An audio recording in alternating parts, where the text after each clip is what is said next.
I hope आप सभी लोग अच्छे होंगे और आपके मॉम डैड भी बहुत अच्छे होंगे।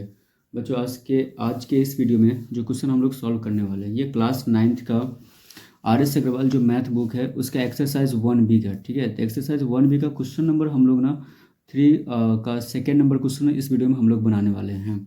तो क्वेश्चन को पहले हम लोग रीड कर लेते हैं, उसके बाद समझेंगे कि अगर ये क्वेश्चन आपके एग्जाम में आता तो इसको किस तरह से बनाना है, या आपको अगर ये क्वेश्चन आपको पूछा जाता है या कोई बनाने के लिए बोलता है तो कौन से मेथड, प्रोसेस, कॉन्सेप्ट किस तरह से बनाना है, ये सारा कॉन्सेप्ट मेथड हम इस वीडियो में कवर करेंगे। तो आपको क्या करना है, वीडियो को अच्छे तरीके से वॉच करना है ताकि आपको कोई भी डाउट ना हो।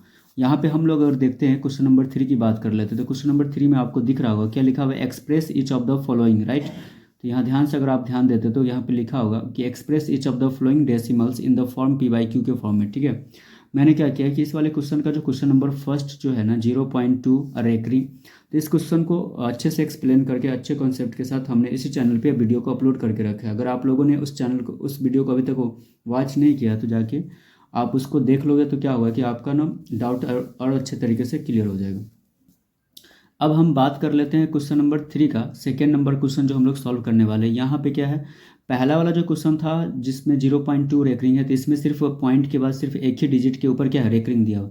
लेकिन अब इसमें जो सेकेंड नंबर क्वेश्चन जो हम लोग सॉल्व करेंगे इस वीडियो में, जो कॉन्सेप्ट क्लियर होगा, तो इसमें क्या है कि पॉइंट के बाद 2 डिजिट के ऊपर में क्या है, रेकरिंग है। तो इस तरह के क्वेश्चन को हम लोग किस तरह से सॉल्व करेंगे, इस मेथड प्रोसेस को हम लोग इस वीडियो में समझने वाले। एक बार फिर से आपको एक्सप्लेन कर दे कि क्या करें कि express each of the following decimals. अब नीचे में जो भी आपको डेसिमल के फॉर्म में दिया हुआ है तो उसको आपको क्या करना है, P/Q के फॉर्म में उसको लिखना है। अब जैसा कि अगर P/Q के फॉर्म में बोल रहा है तो सबसे इंपॉर्टेंट वाली बात यह होती है कि आप सबसे पहले इस चैप्टर को पढ़ने से पहले क्या होता है कि आप रेशनल नंबर के बारे में अच्छे तरीके से आपको समझना बहुत ही इंपॉर्टेंट वाली बात होती है। P/Q के फॉर्म में लिखने का कारण यही होता है कि अगर आप Q जो होता है वो डज नॉट इक्वल टू 0 होता है। अगर डिनोमिनेटर 0 हो जाएगा तो फिर वो जो फ्रैक्शन होगा, डेट्स फ्रैक्शन जो भी आपके सामने में होगा, अगर डिनोमिनेटर 0 होता है तो फिर वो रेशनल नंबर नहीं होता है। तो ठीक है, बट यहाँ पे जो क्वेश्चन के अकॉर्डिंग अगर हम बात करते हैं तो बस हमको क्या करना है, 0.53 जो रेकरिंग है उसके ऊपर में इसको हमको क्या करना है, P/Q के फॉर्म में लिखना है। तो चलते हैं हम लोग इस क्वेश्चन को सॉल्व करते हैं। 0.53 और रेकरिंग, ध्यान से आपको देखना है। चलो हम पेन पेपर लेते हैं और क्वेश्चन को सॉल्व करते हैं अच्छे तरीके से। अगर आप ध्यान से देखोगे तो क्वेश्चन क्या था, सबसे पहले हम लोग लिख लेते हैं एक्सरसाइज कौन सा था, एक्सरसाइज 1B का क्वेश्चन नंबर था 3, जिसका फर्स्ट नंबर क्वेश्चन हम लोग इसी चैनल पे अपलोड करके रखे। अब सेकेंड नंबर क्वेश्चन में आपको बच्चों क्या था, 0.53 और जस्ट ऊपर में क्या था, रेकरिंग था। ये जो डैश करके जो लाइन है, ठीक है, डिजिट के ऊपर में, तो ये आपको रेकरिंग है। अब ये रेकरिंग बोलते हैं, इसका मतलब ये होता है कि जितने डिजिट पे रेकरिंग होता है ना, इस तरह से लाइन जो खिंचा होता है, डैश खिंचा होता है ना, इसका मतलब होता है कि वो नंबर ना बार बार रिपीट होता है। और ये स्टॉप करने के लिए हम लोग क्या करते हैं, पॉइंट के बाद रेकरिंग ऊपर में दिया जाता है। ठीक है, तो इतना आपको क्लियर हो गया। अब इसको हमको P/Q के फॉर्म में लिखना है। इस वाले क्वेश्चन को किसके फॉर्म में लिखना है, P/Q के फॉर्म में हमको, यानी रेशनल नंबर बना के लिखना है। तो इसको क्या करना है, सबसे पहले जो आपको डेसिमल दिया हुआ है नंबर, उसको आपको लेट मानना है। लेट x इजकल टू हम क्या मानेंगे, 0.53 जस्ट ऊपर में क्या हो गया, रेकरिंग। ठीक है बच्चों, जब आपको इतना क्लियर हो जाएगा, क्योंकि हमको x मान के ही बनाना है, ताकि इससे क्या होगा कि आपका इक्वेशन बन जाएगा। जब इक्वेशन बन जाएगा तो आप उसको आसानी तरीके से क्वेश्चन को सॉल्व कर सकते हैं। तो सबसे पहले जो डेसिमल वाला नंबर दिया है आपको क्या करना, उसको आपको x मान लेना। तो x इजिकल टू क्या हो गया, 0.53 जस्ट ऊपर में क्या हो गया, रेकरिंग हो गया। देन x इजिकल टू, मैंने आपको क्या बताया था कि अगर जिस डिजिट के ऊपर या नंबर के ऊपर क्या होता है कि रेकरिंग का साइन होता है तो उसको, उसका मतलब ही होता है कि बार बार वो नंबर क्या हो रहा है, रिपीट हो रहा है। तो यहाँ पे जो 53 है, तो 53 क्या होता है कि 0.53 जस्ट रिपीट होगा। ठीक है, तो हम क्या करेंगे, दो बार लेंगे। उसके बाद क्या होगा, ये जो आपको हो जाएगा फर्स्ट इक्वेशन, हम इसको मान लेंगे। ठीक है, तो x इजकल टू 0.53 53 क्या होगा कि बार बार रिपीट होते चला जाएगा, है ना, इसका एंड नहीं होने वाला जब तक इसके ऊपर हम रेकरिंग यूज़ नहीं करेंगे। रेकरिंग यूज़ करने का मतलब ये होता है कि वो वहाँ पे स्टॉप हो गया, है ना। तो ये जो नंबर है, डिजिट है, आप इसको इन्फिनाइट तक, कहने का मतलब है जहाँ तक लिख सकते हो, आपकी मर्जी है उतना तक लिख सकते हो, कोई प्रॉब्लम नहीं है। ये एंड नहीं होने वाला, क्योंकि एक एंड पर जाकर के ये कटेगा नहीं। जैसे कोई डिवाइड होता है जिसको हम कैंसिल आउट करते हैं पॉइंट के बाद, तो कुछ ऐसे भी डिवाइड होते हैं, जैसे मान लो कि उसको डिवाइड करते हैं लेकिन क्या होता है कि पॉइंट के बाद वो कटता नहीं है। ठीक है, तो जस्ट वो नंबर रिपीट होते रहते हैं। तो उसी तरह से यहाँ पे क्या है, पॉइंट के बाद 53 जो है ना बार बार रिपीट होगा। तो हम इस क्वेश्चन को सॉल्व करने के लिए, फर्स्ट इक्वेशन बनाने के लिए x इजकल टू 0.53 53 हमने लिया। इतना क्लियर। अब हम क्या करेंगे, ये आपका फर्स्ट इक्वेशन मिल गया। अब आपको क्या करना, मल्टीप्लाइंग बोथ साइड, इस क्वेश्चन को बनाने के लिए आपको क्या करना पड़ेगा, एक स्टेटमेंट होता है, ये बहुत अच्छे तरीके से आपको समझना पड़ेगा। Multiplying both sides, multiplying both sides by 100 we get, just like, आपको ध्यान से यहाँ पे देना है कि मल्टीप्लाइंग बोथ साइड बाय 100, मैंने यहाँ पे क्या किया, दोनों साइड जो है ना, ये जो x इज इक्वल टू 0.5353 जो हमने फर्स्ट इक्वेशन जो आपको दिख रहा है यहाँ पे, तो उसमें क्या किया, 100 से हमको मल्टीप्लाई करना है। तो हमने 100 का यूज क्यों किया, क्योंकि यहाँ पे जो रेकरिंग है वो कितने पॉइंट के बाद 2 डिजिट के ऊपर में रेकरिंग है, इसलिए हम यहाँ पे 100 का यूज किए हैं।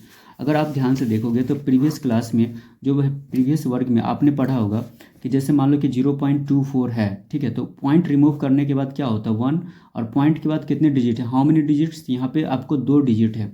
तो क्या होता है बच्चों कि हम 1 पे ना 2 जीरो पुट करते हैं तो 100 हो जाता है, तो 24 बाई क्या हो गया 100, just like same to same ऐसी है, इसलिए हम यहाँ पे क्या कर रहे हैं 100 से मल्टीप्लाई कर रहे हैं इसी कारण, ठीक है, क्योंकि यहाँ पे जो है ना 0.53 तो है, लेकिन 53 के ऊपर में क्या है आपको रेकरिंग दिया हुआ है, तो 53 के ऊपर में जो रेकरिंग है, इसका मतलब अगर हम पॉइंट रिमूव करते हैं तो नीचे में क्या आएगा 100, जस्ट लाइक हम 100 से क्या करेंगे यहाँ मल्टीप्लाई करेंगे इक्वेशन को सॉल्व करने के लिए।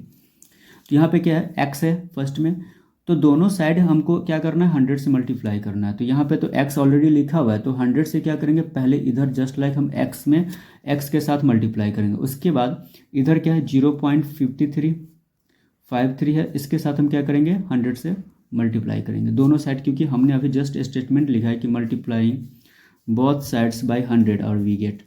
चलो इतना करने के बाद आपको क्या करना है, आप इसको मल्टीप्लाई करोगे 100 को x के साथ तो क्या हो जाएगा 100x हो जाएगा, इज इक्वल टू, अब यहाँ पे 0.5353 को 100 से मल्टीप्लाई करने के बाद क्या होगा, ध्यान से देख लेना आपको, यहाँ पे क्या है 0.5353 की बात कर रहे हैं, अगर आप इसमें 100 से मल्टीप्लाई करते हो तो यहाँ पे मैं आपको ये समझाना चाह रहा हूँ कि ये पॉइंट हटा, ठीक है, अब ध्यान से देखोगे ना तो आपको समझ में आ जाएगा, पॉइंट हटता है तो रिमूव करने के बाद क्या होगा कि पॉइंट के बाद कितने डिजिट हैं 1 2 3 4 है, तो यहाँ पे 4 जीरो होगा नीचे में, और ऊपर में मल्टीप्लाई कितना है 100 है, तो आपको क्या करना है 2 जीरो से 2 जीरो कैंसिल हो गया, तो ऊपर में कितना बचा 53, नीचे में डिनोमिनेटर में 100 है।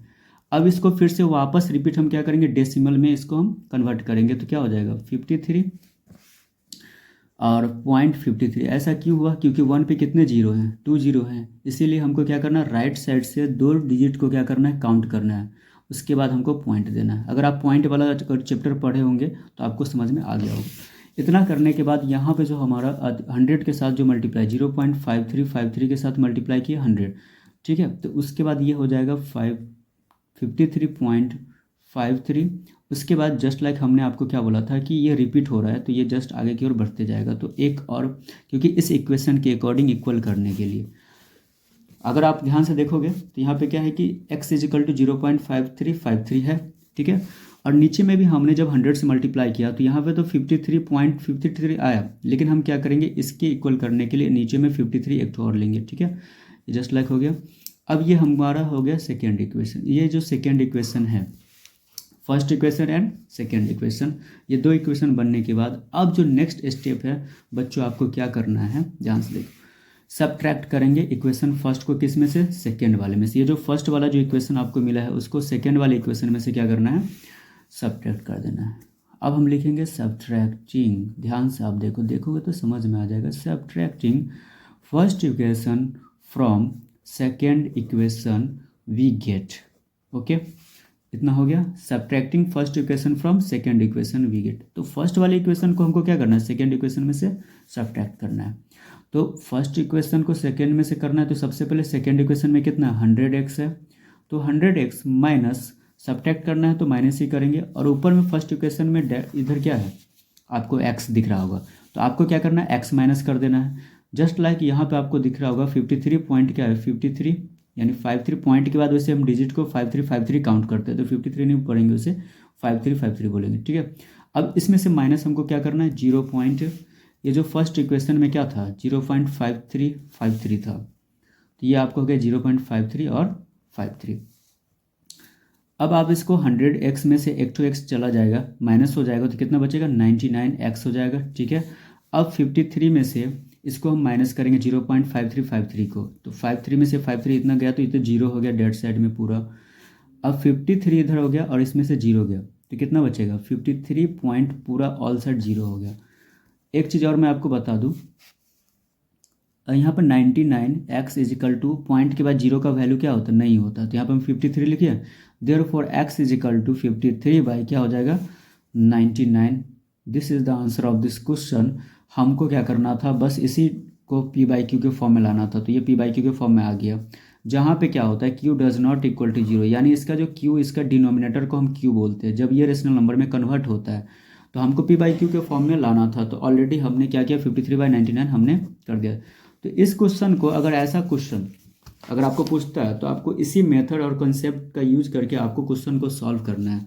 बहुत ही आसान मेथड है, बस आपको अच्छे तरीके से इसको समझ लेना है ना। तो इस तरह का कोई भी क्वेश्चन आता है, सेम क्वेश्चन ही पैटर्न वाले पूछे जाते हैं मैक्सिमम, तो अगर इस तरह का सेम पैटर्न का क्वेश्चन पूछेगा तो आपको इसी कॉन्सेप्ट का यूज करना है और क्वेश्चन को सॉल्व करना है। अगर मेरे चैनल पर आप नए हैं तो चैनल को सब्सक्राइब कर ले। वीडियो को फुल वॉच करने के लिए थैंक यू सो मच। मिलते हैं नेक्स्ट वीडियो में एक नए क्वेश्चन के सॉल्यूशन के साथ, तब तक के लिए बाय बाय।